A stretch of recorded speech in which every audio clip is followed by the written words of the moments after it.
O catarinense, meu irmão, é um povo trabalhador, é um povo empreendedor, é um povo que batalha, que corre atrás do seu. Só que eles não perceberam ainda que são eles que mandam. Então chega esse bando de patife que vive encostado na política, em qualquer lugar o pessoal baixa a cabeça. Ô, senhor governador, ô, senhor prefeito. É errado. Isso tá errado, cara. É a gente que banca isso aí tudo.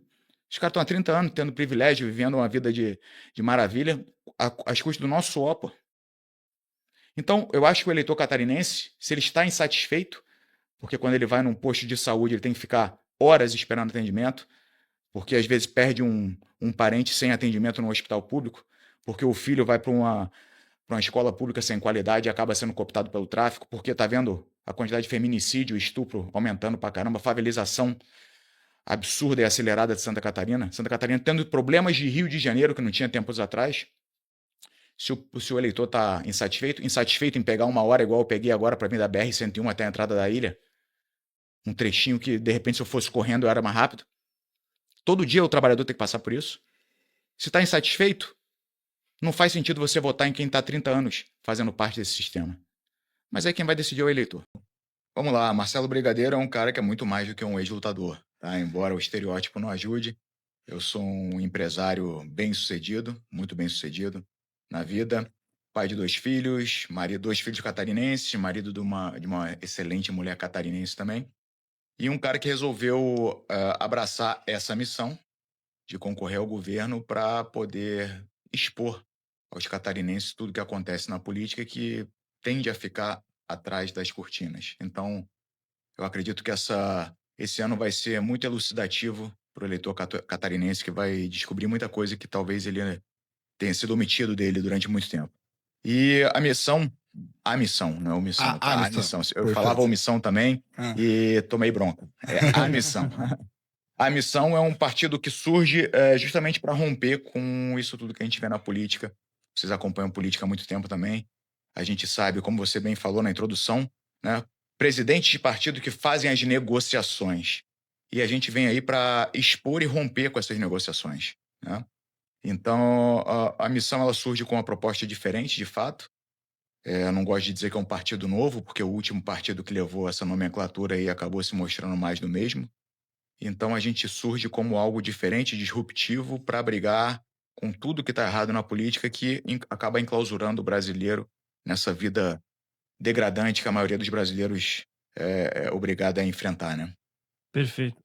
A missão surge do Movimento Brasil Livre, né, o Isso. MBL, que por sua vez teve origem após os protestos de 2013, ganhou bastante relevância nas manifestações em favor do impeachment da Dilma Rousseff em 2014. De lá para cá, conseguiu eleger, por exemplo, lideranças como Kim Kataguiri pelo União Brasil, e agora conseguiu viabilizar seu próprio partido, né? O que a missão quer trazer de novo para a política que não conseguiu ainda oferecer nessas manifestações, nos parlamentares que já foram eleitos por outros partidos? Excelente. O grande problema que você citou, nos parlamentares que o MBL tinha, eles estavam alocados em outros partidos. E vocês sabem muito bem, né, e o eleitor catarinense vai saber cada vez mais, é tudo um jogo de carta marcada. Sabe muito bem. Não adianta você querer fazer diferente, e aí o cacique partidário fala, não, você não vai fazer isso, você vai estar junto com ele. Então você fica amarrado, você não consegue agir de fato. Então a missão ela surge como a carta de alforria de quem quer fazer diferente de fato. Porque agora sim a gente tem a possibilidade de não ter ninguém mandando, ninguém fazendo negociatas, escusas para travar as nossas ações. A gente pode fazer exatamente o que a gente quer, que é trazer a diferença para a política, mostrar que a política pode ser feita de uma forma honesta, de uma forma que não seja degradante como é, né? A gente vê, inclusive, os meus futuros concorrentes, não tem nada mais degradante do que o perfil dos três. E a gente até pode falar sobre isso. Mas eu acho que a missão ela chega justamente para propiciar que a gente tenha a capacidade de fazer dentro da política o que a gente já vinha militando fora da política. Mas que na hora que chegava nos partidos, a gente era podado. Deixa eu te perguntar sobre a eleição de 2018. O senhor chegou a ser cotado para aquela eleição quando Moisés foi eleito? Falava-se no seu nome, o senhor circulou bastante. À época, o Moisés, volta e meia, fala no seu nome também quando conta algumas histórias sobre Bolsonaro e tudo mais. O que te afastou daquele processo? O que o senhor naquela época saiu um pouco de cena naquele processo eleitoral?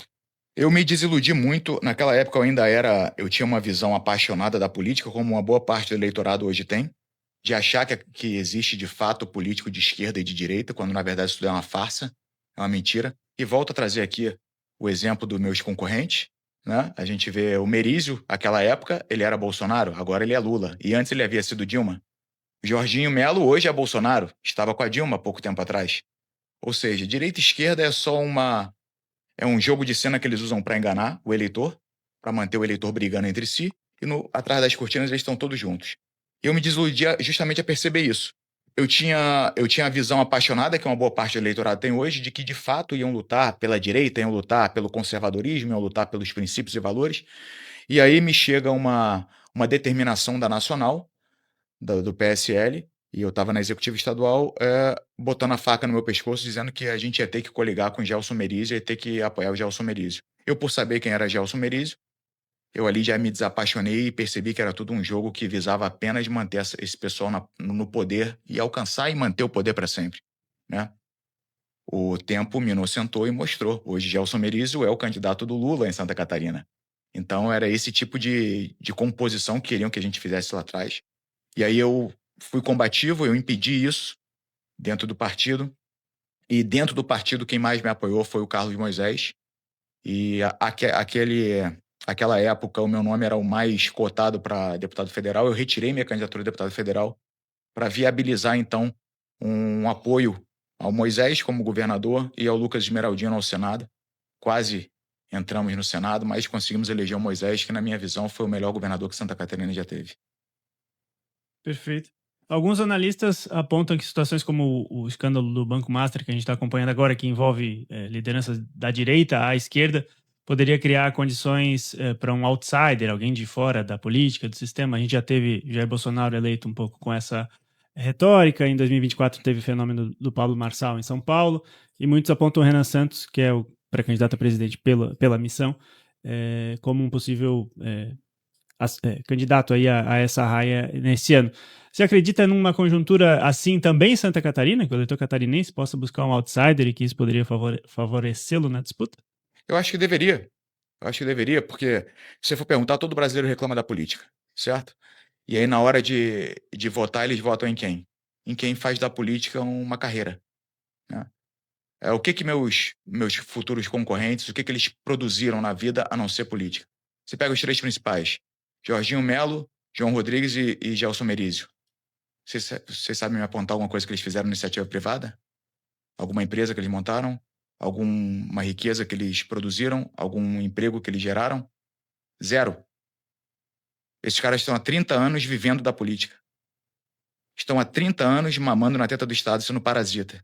Inclusive, nos debates, eu vou exigir que eles me chamem de chefe. Porque eu sou o chefe dele, vocês são o chefe dele. Vocês deveriam ter exigido que o João Rodrigues chamasse vocês de chefe aqui.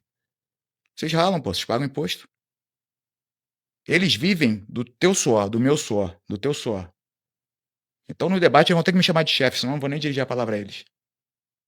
E a gente vê uma grande inversão hoje, que é o quê? Esses caras chegam em qualquer lugar, o catarinense, o catarinense, meu irmão, é um povo trabalhador, é um povo empreendedor, é um povo que batalha, que corre atrás do seu.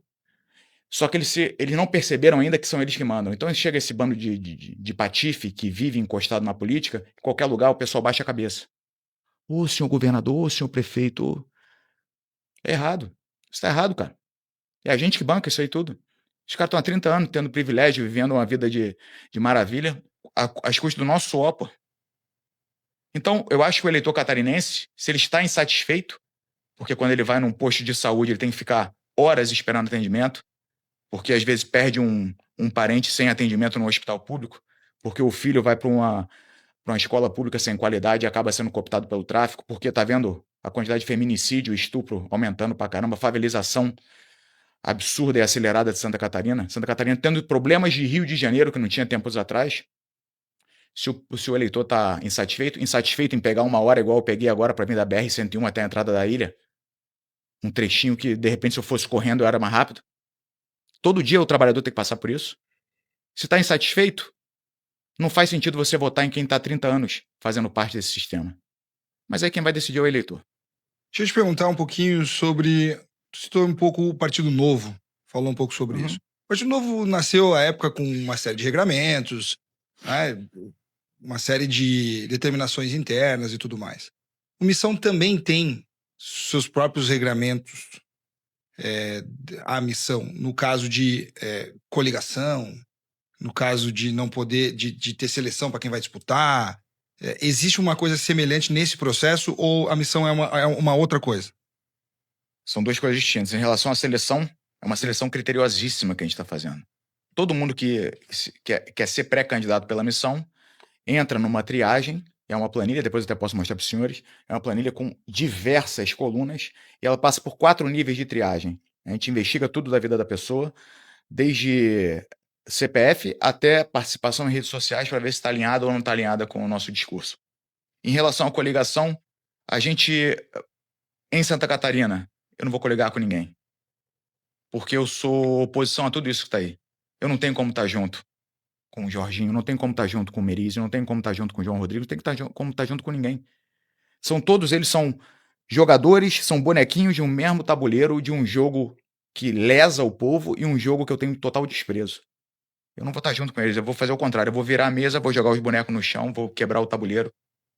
Não tem coligação com ninguém. Mas isso é uma premissa da missão ou é o contexto de Santa Catarina? Em outros estados a gente pode ver a missão Não, a premissa coligando? da missão, a missão ela é contrária a tudo. Você percebe que as nossas lideranças, o Renan, pré-candidato à presidência da República, é o único cara que bate no petismo, bate no bolsonarismo, bate no centrão, bate no STF.